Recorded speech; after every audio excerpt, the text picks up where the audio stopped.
So welcome everybody, and this is actually the third of our Song in the City online events, um, and it's just really nice, just a way to just sort of stay connected as James said, small but perfectly formed community.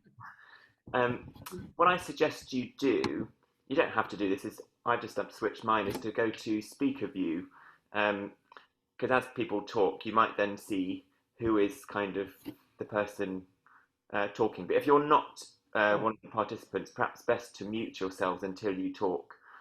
Um, so, good evening, and it's as I said a moment ago, apologies from Johnny, who sadly can't be with us this evening, and we're hoping that Adam might appear at some point via some kind of 3G or 4G miracle. So we shall see. Anyway, those of you who don't know, I'm Gavin Roberts, the artistic director of Song in the City Charity Trust, and uh, in the audience we have some of our wonderful trustees as well, who might introduce themselves later. And I will introduce our guests, our special guests, in just a moment. But yeah, as I said, this is just a lovely way to stay connected with you. And when we can't be live, we can't have performances, that sort of thing. It's just a way to kind of keep things going uh, during these kind of strange pandemic times. So the way that this will work is quite similar to our other sessions, is that I'm going to just get each of our wonderful guests to introduce themselves, um, just say who they are, and perhaps just say a bit about how they came to be involved in this project that's called Creative Madness in Song, and perhaps just tell us a little bit about their own story, about what they've been doing pre-lockdown, what lockdowns meant for them, um, and perhaps what is there going to be life after lockdown and how that's looking as well. So and then I'm going to show you a little video, um, just to sort of take you down memory lane and sort of fill you in a bit on what the project was before, and also what a bit about our plans for the future with it. Um, yeah, that sounds okay. Creative Madness in Song, of course, is sees young composers creating new songs from the poems of mental health service users or people who have experience of mental illness. And these songs are brought to life by singers from the Guildhall School over a series of workshops and performances. And it all kind of began. I think Song in the City were doing their lunchtime concerts, and we did a concert all about songs from the asylum. So right back into the 19th century, when composers, uh, many composers in particular, and writers ended life in asylums um, uh, due to their illness, and then the kind of how the creative process was affected. Many 19th century composers had their pens and paper taken away from them, and now we live in a world where the arts are a big part of therapy for treating mental illness even. So things have changed. So it got me sort of thinking about you know how we could do a project where those two worlds meet in the sort of modern world, as well as my wonderful partner at the time, Dr. Tom Werner, who's one of our trustees, sort of who's a psychiatrist, and so it was one of those sort of dinner table conversations that then transformed into this project, which has now sort of become a big part of my life, and also a Song in the City's life, and probably one of the projects of which I'm most proud, and what we achieved and what we managed to do. So anyway, enough from me. Perhaps I could talk to Jane, seems to be on my screen already. Would you mind telling us about Jane? Tell us about you. Tell us a bit about you. Yeah. Is that you can hear me okay? Very well. Yeah. Okay. Well, in fact, how I found out about the project was through Tom Werner, and who was my psychiatrist at the time in 2012. I can't believe it's that long ago, actually. And he knew that I liked music and I was involved in music, and he said, "Oh, you might be interested in this project." And at the time, I was rather depressed, and I remember saying, "Yeah, maybe." And but anyway, I think yeah, so that's how I came to get involved. And I think I got a phone call from, oh, what was her, Rosanna? Janet, yeah. Yeah, and she told me about it, and I said, oh, well, I'm not sure, but maybe okay. So I kind of was a little bit of a reluctant participant, but not at the end. I was a very enthusiastic participant. Just tell us more about, because you say you had an interest in music, but it's quite a lot more than that for you, isn't it, really? Well, I suppose I was brought up in a South London Irish household. Well, in fact, it was only my dad that was Irish, but he was a fiddle player. And so we were brought up with a lot of Irish traditional music. And so from a very young age, I I did what came sort of easiest, really. I think I was a bit lazy, and but I sang, and but my other brothers. So we were all press ganged into playing and singing in his Cayley band. So at the tender age of about 12 or 13, I was being dragged up onto the stage to sing in front of like an audience of about 100, and me kind of protesting and sort of, saying, no, I don't want to do it. And anyway, so that was that was the start of how, I got involved in that. And then in my teens, somebody played me some Ella Fitzgerald, and so I went the wayward way of jazz and loved it, and then started to sing with bands and things, really throughout my life, but only kind of as a, I suppose you might call, I did get paid sometimes, sort of pubs and parties and things like that. So, but I always loved and still obviously love music. So that's what I had said to Tom, and Tom thought I might be interested, or it might, might be nice for me or good for me. And that's how I got involved, really. I do remember, I mean, I've seen Jane in action a couple of times outside of the project, and she really is a fabulous singer and fabulous performer. Although I do remember the first time we all met, um, uh, that you sang to the group, and I everybody did. was completely gobsmacked. But you sang a folk song, I think, didn't you? Well, I did. And the thing is, I actually really felt very much out of my comfort zone when I first came. I was a bit overawed by the whole kind of place, really. And and I can remember sitting by the door. And then when we were told we were going to sing a song, I don't know if we had to, but I certainly encouraged to sing a song. And I heard all these wonderful young opera singers, and I wanted to run. I wanted to scoot out the door, I remember. And I thought, oh, if I could just slip out and no one would notice. And but anyway, in the end, so I sang an unaccompanied folk song because I thought I could do something jazzy, but I felt like it needed a company. So I thought I'd often sung a lot of unaccompanied airs, songs, Irish songs particularly, and so I decided to sing my father's favourite song, which I always sang for him, and it was called "She Moved Through the Fair." It's a very sort of poignant, kind of rather, yeah, sad song, and I was actually petrified. I can remember thinking, "Oh my God, how am I going to follow these?" And anyway, and I sang, and then and I forget who it was, I'm sorry, but the one of the young women there, she cried, and I resisted the temptation to say, oh dear, was it that bad, because I wanted to make a joke of it and kind of, pretend that, but I actually resisted that and didn't say it, and she actually had been very moved by it. So, but I still didn't, I thought they were kind of how would you say, what's the word, like just being kind to me, really, that because they had such fabulous voices, and I felt, I don't know, I felt quite not very confident, really. And so but in the end I realized after speaking to them that they had been very moved, and they did really like it, and so that was lovely, actually. And then and Gavin was very encouraging, because I had said, oh dear, I don't think this really is for me. It's not really my thing. And but he was very encouraging. I wouldn't say he bullied me. Almost.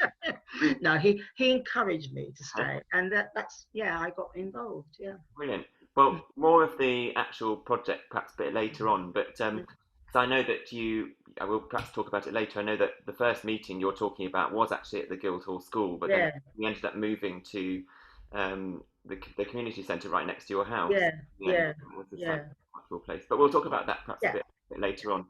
Okay. Tell us a bit about life in lockdown, or tell us about your Um, holiday before your holiday.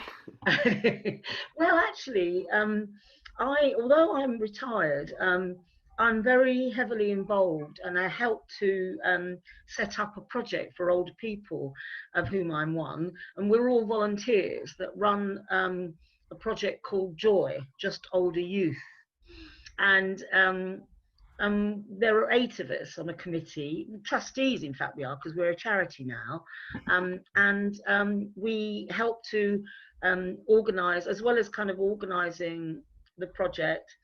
Uh, we also sort of actively organise all the activities, and we do things like singing. Actually, we have a little singing group.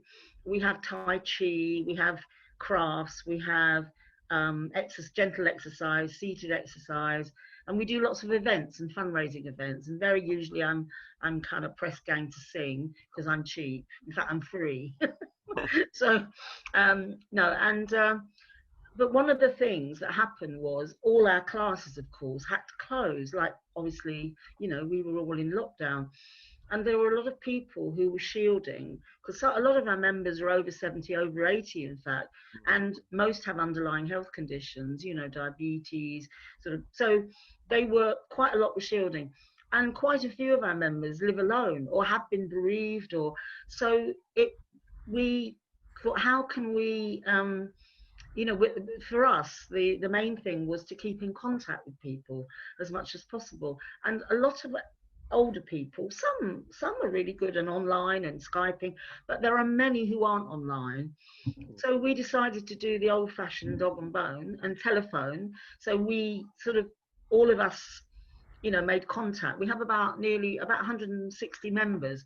So and we made contact, and we set up little telephone trees as well, because a lot of people had made friends and Yeah. therefore had the numbers of each other. So that was one of the things we did. Plus also our local community cafe, where Gavin said where we ran the workshops, they were also running a grocery box scheme, like uh, first of all, they ran it for older people, and we tried to connect as many people of our members to it, so that if those that weren't able to get out to the shops, and at the beginning it was very hard to get online deliveries, and it was just very quite difficult. So we kind of set up that connection, and that one was actually just a very low cost for a really big box of groceries and stuff for about £10. But then they started to actually run some for they had a fundraiser, and then are still in fact delivering free boxes to families, and those in financial difficulty. So yeah, so we did that. So in fact, I was incredibly busy, actually. Sounds And like it. No wonder you need a holiday now. well, I actually, people were saying, oh, so you've not been, and I said, well, actually, what have I been doing? Because a lot of people wanted to, they say, oh, I'm going to learn a language, I'm going to sort my room out, I'm going to do this and do that. I thought, what have I been doing? What Yeah. have I done? And then I thought, actually, I've been on the phone a lot. Well, And you're doing great work being on the phone. sorry. Sounds like you have been doing great work being on the phone. Well, and it was also, you can't just ring and say, how are you? You're all right. Oh, well, bye. It's like you need to have a bit of a conversation, but anyway, a lot of people actually, when I did set up, that was really funny. I did try and set up a little Zoom singing session, but actually it was a bit of a disaster. Yes, because because people couldn't get online, but we did have a little go. So there were lots of things that we did, and set up a few little WhatsApp groups for people. So yeah, so that's what I've been doing in lockdown, which has been quite busy, really. So well, it's but lovely to have you here and be with us, yeah, it's great. Thank you for inviting me. and we'll hear more from you a little bit later about Okay. your experience of the project. Yeah. Um, Okay. and I'm going to come up. We've got two wonderful composers with us tonight. Um, who can I come to first? Fahan, are you there? It'd be lovely to hear from you. Fahan and James are with us. They were both students at the Guildhall School when this project happened. But perhaps Vahan, you'd start by just introducing yourselves and telling us what you've been up to. Yeah, so my name's Vahan. I think we were in third year, and I came a bit late to the project. So when I joined it, you were already in the South London Community Centre part. And I did 3 of the songs, and actually I watched back the documentary that was on YouTube recently because I didn't realise it was up somewhere where I could see it. And it was very interesting because at that point in my life, I was actually seeing a therapist and going through some similar things to what the poets were writing about. And so it came at a very, very good moment for me, because even though Johnny isn't here, when I set Johnny's poem, it was a real kind of wonderful moment there, finding a text that so succinctly and so eloquently put into words kind of a situation that I was finding myself in as well. And so that was a real joy to be able to write for that.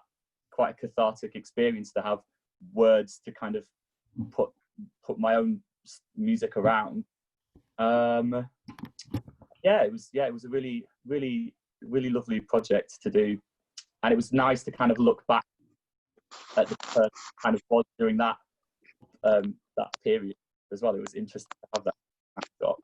And the people we were working with were such fascinating, talented people as well. It was really lovely, and I'm quite a fan in my own writing of short and sweet. And so I think I think it was a really lovely opportunity to just do these tiny little snapshots of. So it was a very quite rewarding writing experience, because then they were then performed at such a high level. And when you're a student, that's as a composer, it's something that you're really looking for and don't often get, is the opportunity to have like really good, decent recordings and footage for use of your own work. So that was really enjoyable. You're right about the having the songs performed by someone as talented as Singer you had was, I think, one of the USPs of the project, if you like. And I remember Jane and I went to a conference where her song was performed by somebody who wasn't Adam, and although it was very nice and very lovely, that we did realise at that point, I think, that we really missed having it delivered in that amazing way and having those words transformed in that way. You saying, having said you like short and sweet, I know that you've been writing operas since the project. Yeah, which I guess in the kind of canon of opera probably would be defined by a lot of people as short and sweet as well. Hopefully sweet, definitely short. So within lockdown especially, it's kind of been quite a lovely experience as a composer, because it's quite a hermit lifestyle anyway. And I was quite fortunate at the beginning of the year to have a fair bit of writing work come through. And I'm a teacher for Hackney Music Service. And so I've not been going into school, so I've had to be doing bits of online teaching, but I've actually found now the time to do a lot of writing. And so actually lockdown's been quite a productive period. It's been really quite nice to have a bit of a break. Can imagine. Getting back to work as well. Brilliant. Are you getting back to work as well now? It'll be in September, so I've got still a couple of months away from the children, and then back to a room full of trombones. Tell us a bit about that job. What's that? So I work for Hackney Music Service as an instrumental tutor, so mainly wind and brass, and then for a Saturday music hub as well. So that's kind of cycling around the schools in Hackney. And before then I worked in Newham as well. Good. Well, it's lovely to see you again and lovely to have you with us. And that brings me to James, if you wouldn't mind. I can see you lurking somewhere. Yes. So I'm James, and I can't actually remember how I found out about the project. I assume, because it's like 6 years ago, I assume you, Gavin, probably emailed.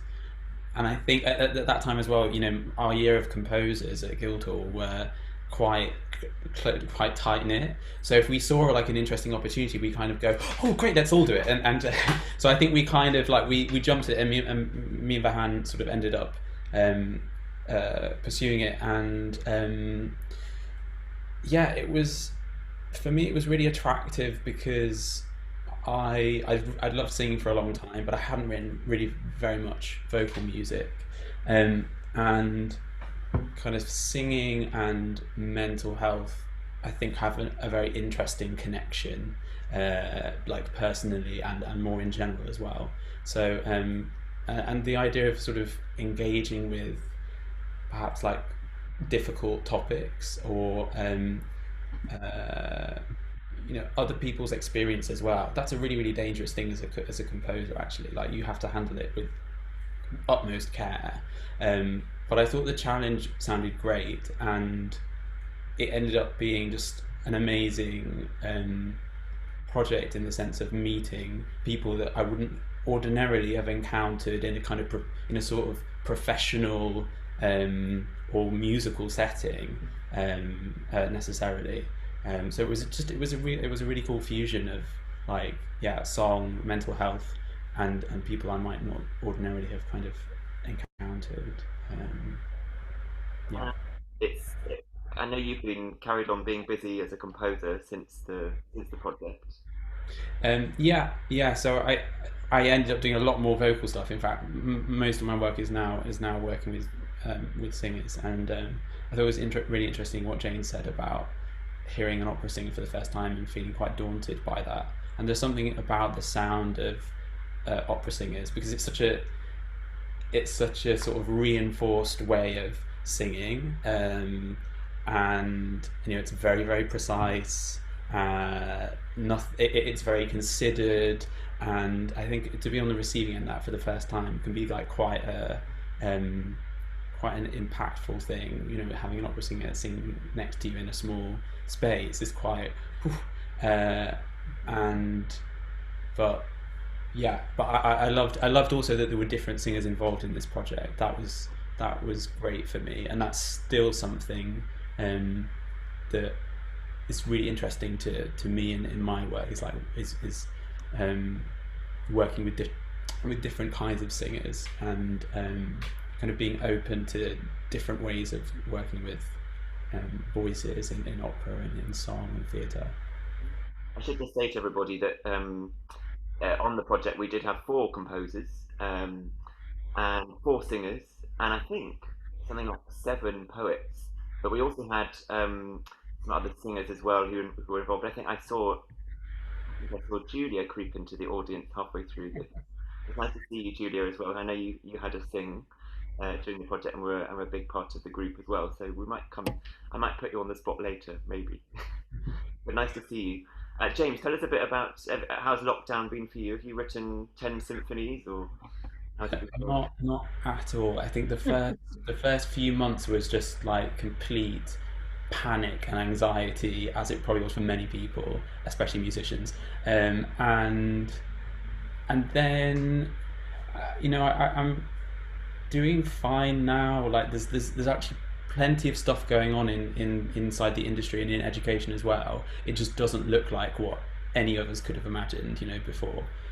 So yeah, I'm doing a lot of like planning, big like composition workshops for children, orchestral composition workshops. What else? I've just done a short opera commission, like a mini opera for Instagram, for social media. Do you know the company, The Opera Story? Yeah, Yeah, the Hamish one. So that was for opera Story.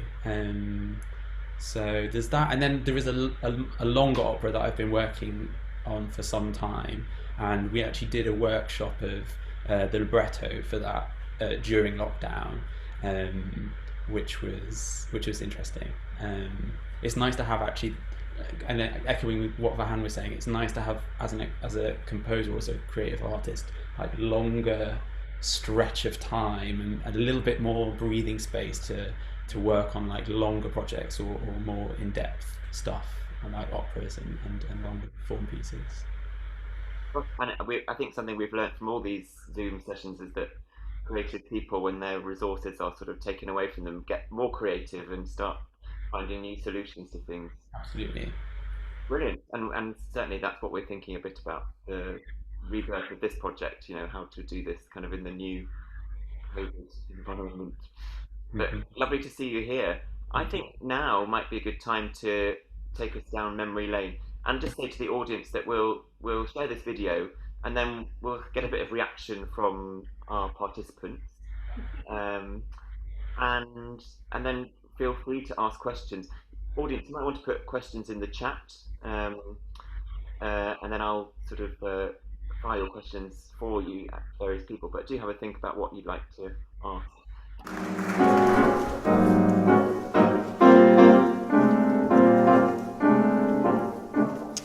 Kill the fashion police. Kill the fashion police. I came to the project through the recommendation of my psychiatrist that I was seeing at the time. I've been a service user of Slam for 40 years next year. I heard about the project through being treated at Speedwell CMHT. As it was introduced to me, it was an opportunity for service users like me to put our words to music with aspiring composers. There's been a series of workshops that's run over the past few months where we met the poets. We got given their kind of anthology books of all the poems that they've written, and then from there we picked basically which ones we thought kind of leapt out at us that we thought we'd be able to set really well. The composer that chose my poem was David Bentley, and we spoke about the poem and what I was kind of trying to express. I understand what you tried to say. I haven't suffered from mental illness myself, so trying to sing as a character who has suffered with mental illness as well. I mean, actually meeting people who have suffered and discovering, you know, that they are just people who have had an illness happen to them, and then, you know, the consequences of that and the suffering can be enormous. I think people were very open about their experiences. People didn't hold back about what they'd been through. In my experience, severe depression was like you were dead already. And that was what my poem was about as well. It was about losing all those wonderful senses and colours and feelings. I think it really did inspire me to write some poetry. I think also to write about my experiences, and sometimes it could be quite cathartic. 5 years ago, I met Gavin. He was on my course, and we knew immediately it was going to be a live one, a creative person. He was very, very good. The course was actually called Creative Voices, and it was a perfect place for him. When the music gets ready to be actually performed by the young singers, that's when I get asked to come in and criticise and make what hopes constructive suggestions. The last time I saw you, you were beaten. It was the last. I mean, it doesn't matter, but it's that one way of doing it. The last time I saw you, you were waiting for a movie to begin. It was a really lovely experience to go through. I felt that we did bond in a way, not just the writers together or people who had those experiences, but I felt there was a general bond between us all.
Access to a good credit rating, a good online phone line, internet broadband, a bank card, a credit card, a mobile phone.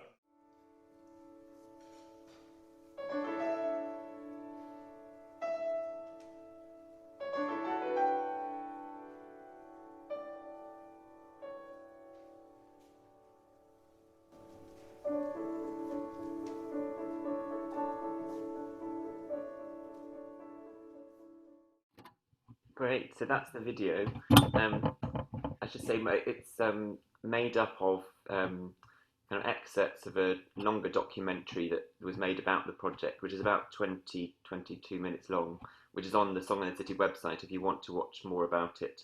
And then I also put in some bits from all the songs. Although I know, James, you also wrote another setting of Emily Dickinson, which we didn't put in there, but there was that extra song.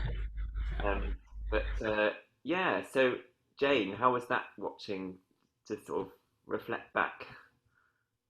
Oh, sorry, was it me you were talking to? Yeah, how was that to watch back? Oh, yeah, it was great actually. It was quite a large part of my life for a long time, and yeah, I do really look back with a lot of fondness on it, and also yeah, and it was lovely to hear snippets of the songs, which I because I hadn't looked at that or heard them for a long time. So yeah, it was lovely, really nice to hear that. I know that Adam's not with us, who sang your song. David couldn't be with us, who composed it. How was that to kind of work with them on, with your words? Well, it was just amazing, really, to think that I'd written something and was going to be, I don't know, I was quite in awe of it, really, and but I was really pleased with how it was, the music and how it was interpreted by Adam. I just loved it. I really loved it, and I was really chuffed. I don't know how to, to think that I couldn't ever believe that would happen, really, and that it was something that I'd written. So yeah, it was quite inspiring, and yeah, it made me feel very, very pleased and very happy. How was it? I mean, when you wrote your poem especially for the project, I did. Yeah.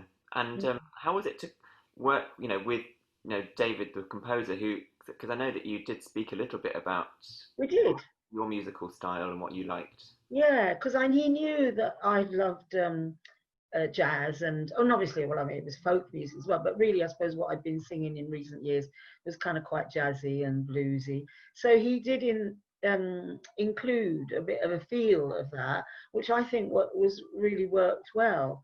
And it was just great, because I don't think I would ever have thought I'd ever be in that situation, working with a composer, and it felt amazing to me that happened, that I was doing it, really, I suppose, after kind of wanting to run out of the room on the first workshop, that it happened, and it actually came to fruition. It was wonderful, really. Well, thanks for sharing all that you did in the project, because you were such a brilliant part. And I know that you weren't a shy flower when it came to the performances either. Quite good. You also sang for us when it came to the concerts that we did.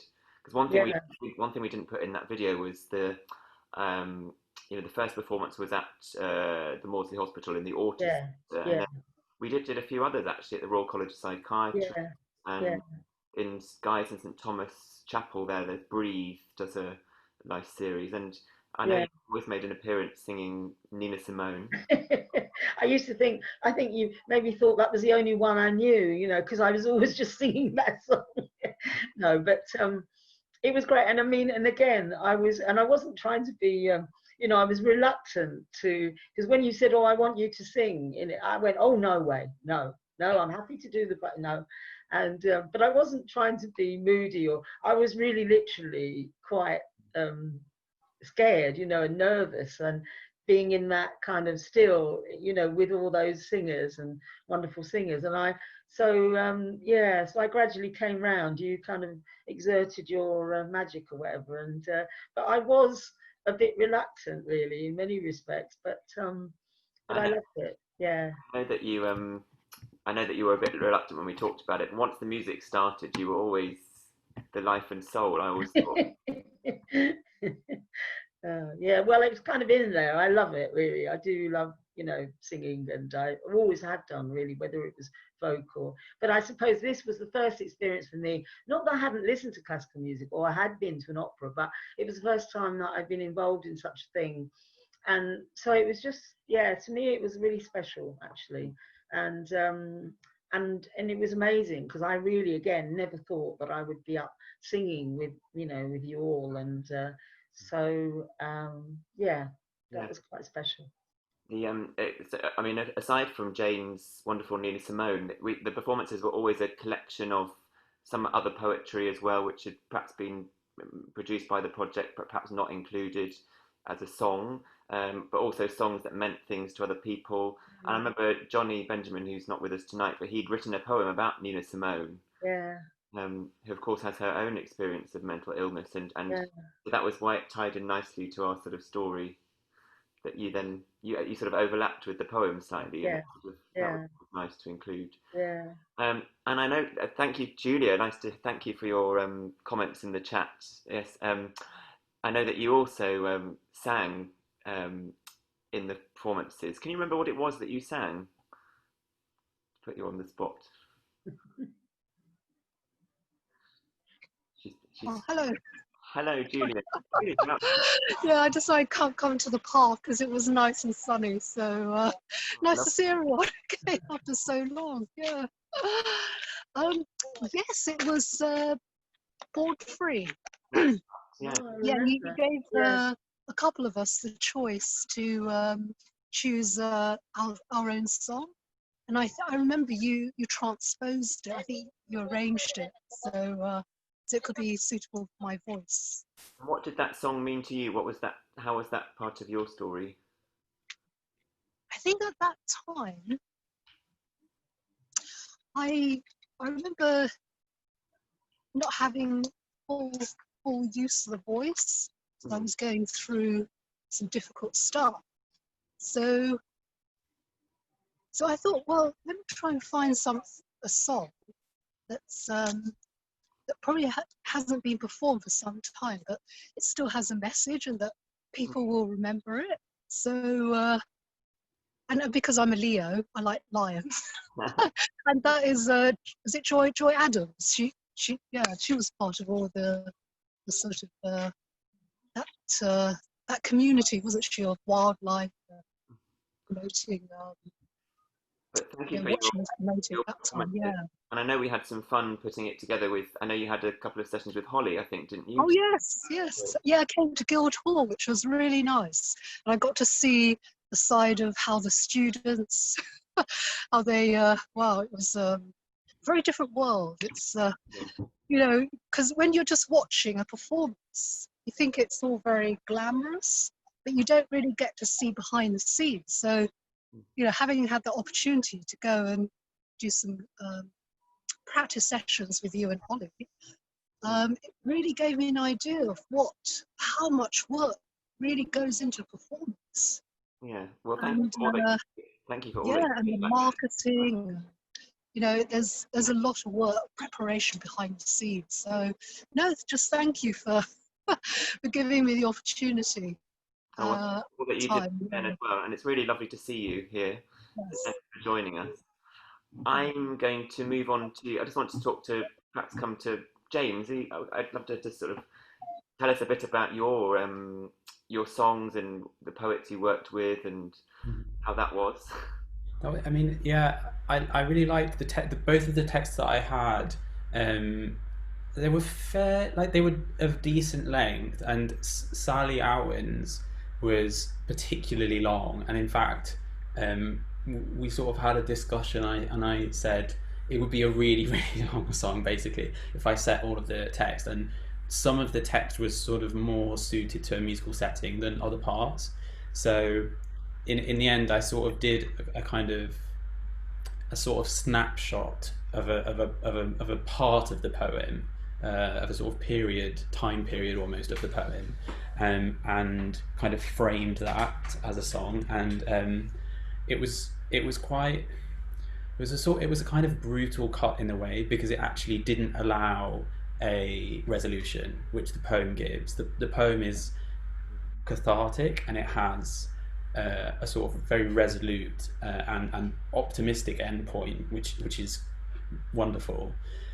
But I think to do all of that in a song, it's sort of more than a song, if that makes sense. It's almost like a small scene, like a passage of time. So yeah, so it was great working with her, and I didn't get to work so closely with Johnny. However, his text was sort of more kind of concise and a bit and sort of tighter, I suppose, in a way. So it actually worked. That was very easy to set musically. How was it to to set words I mean, A, by people that you were going to meet and get to know a bit, and but also, about subjects which are really quite difficult, and you also then have to sort of take those words and hold the responsibility for Yeah, them. yeah. So it is a lot of responsibility, and it makes me think. I'd like to think that, like, if I'm working on a play or an opera, I will also be responsible in like what I actually want to show an audience, and kind of how I treat themes and materials. But when you're dealing with themes that have literally these are like first person experiences, yeah, that responsibility is really heightened. And I guess the most important part of that process was just to read really, really thoroughly, and then actually listen really thoroughly to the writers, so that you got the most sort of direct and real explanation of like why they wrote that text. And I think if you listen enough and you respond sort of instinctively, you'll come up with something that's authentic. And yeah, This as a pianist working with the singers, and then you as composers in the room, and then also the writers. It was very intense, but it was this lovely sort of sense of a round table where everybody had an equal voice. yeah. And I felt that in the performance, in like every time we sort of opened the box, as it were. Every time we like took the concert somewhere, it didn't feel like a concert. It felt exactly like it was in the workshops. It felt like just a space for like thought and sharing, and I think that's what I sort of took away from the experience. It didn't feel like a concert series. It was much more. That's nice to hear. Well, thank you. I've got I've got a question from Rachel, perhaps before I come to Vahan. Oh, thank you, Rachel. Says it was very moving to watch the live video, brought back memories of the wonderful live performance. Thank you, Gavin and all. Please tell us more about the ideas for the next time round. What will you keep the same, and what will you do differently? Yeah, it might just be a quick moment just to say what's happening.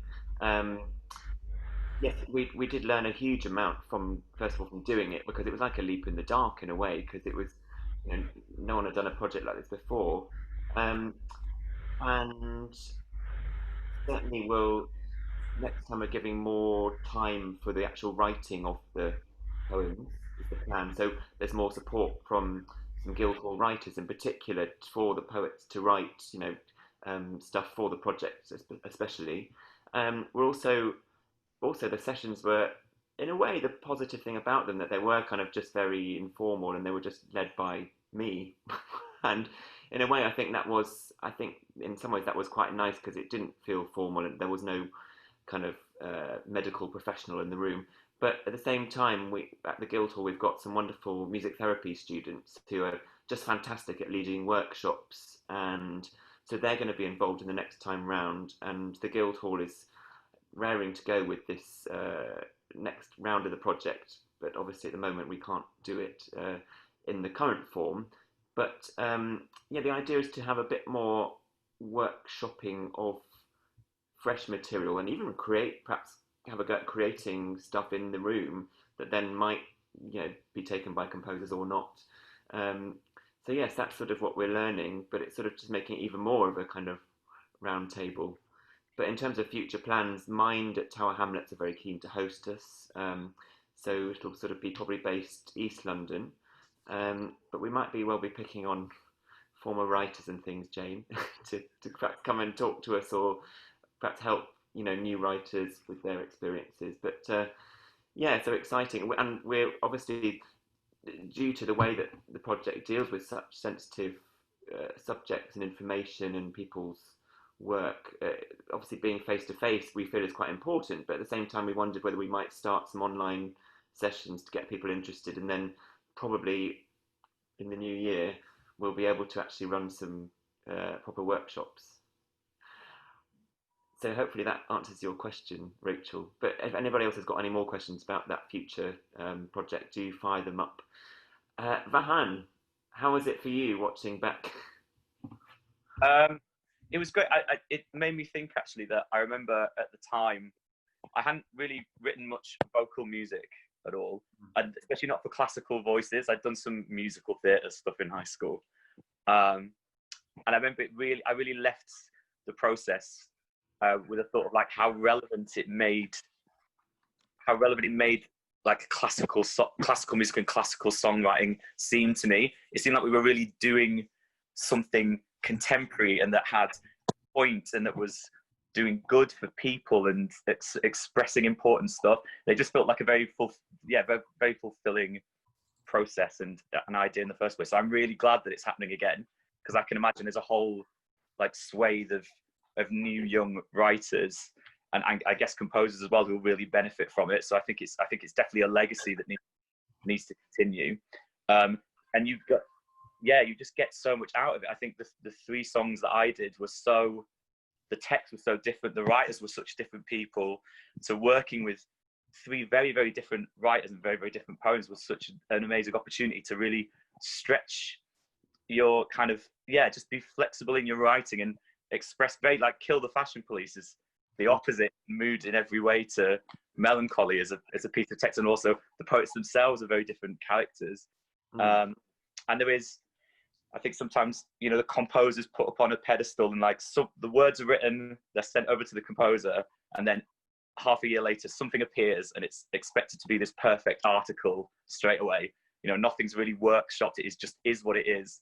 I think it's such a lovely and useful thing for writers to get used to working together, and that words are so important in song. I think a lot of times, sometimes libretto really does take the back seat, and it really shouldn't, because all the music should be lifted from what is in the text, and to have the writer in the room, I think really hammers that home to a young writer. It's like, I should really be listening to what this person is saying and actually reading, in between every word, what the actual emotion is here. It's not just about writing something pretty. It's about relating the point of the text across. So it was a really, really good project. What was that process? The process of, because as you said, often you just produce the finished article after hibernation period or whatever it is, writing. Yeah. How was it to kind of write some stuff and then have it kind of aired in the open before it was kind of even, to use a Boris term, oven ready? It was odd to come, and sometimes you'd only have like 30 seconds of something. You feel very, very exposed. And at the end, as soon as it's finished, you want to be like, but that's not it, really, everyone. Like, that's just, don't disregard what you just heard, because often there's a lot of process of refinement in what you're doing. But I think that time frame and that pressure, that's also very relevant to what the real world is actually like. Unless you're very lucky, you don't get a year to write something. You get given a job and a gig, and you've got to force yourself to really get into the moment and just produce. And also I think it's important. I think if you finish something, there's always kind of a closing of that book. It's very hard to go back and edit something you've already written and kind of in your mind is done. So I think it's probably a really good exercise to be halfway through and someone checks you on something and say, I'm not sure about that, and it's kind of still in its growing phase. So that was it was I'd never done anything like that before. So just got a little bit exposing, but But I might just bring in James as well, because it wasn't a perfect project by any means, because it was definitely a sort of experiment. So do either of you, Vahan or James, have thoughts on how would we manage you as composers better, perhaps, if we were to do it again? I think for a first-time project, it was remarkably good, because you had, not only did you have a coaching session, you encouraged us to show stuff, like Vahan said, before it was finished, and I think that those things are really important, especially because you had a lot of like sort of formative young composers as well. I think like to have to show your work before it's ready, it's great. It's the quickest way to kill the composer's ego, and I think that's a wonderful thing. So yeah, I think it's all of like that sort of stuff is. The more you can encourage that, I think the better. Well, I think we were both very lucky with both of you was what I meant. You know, in particular, you know, because there was certainly no ego at all, and I mean, even and as well with the singers, they who was just a really nice group. And I remember on the documentary actually, Jane, you said something about your illusions or delusions of classical musicians were sort of changed. Yeah, I did. I kind of it definitely. I think I probably had a bit of a stereotype, or through kind of lack of knowledge, really, and also yeah, not it being my experience. So, and I was really just amazed.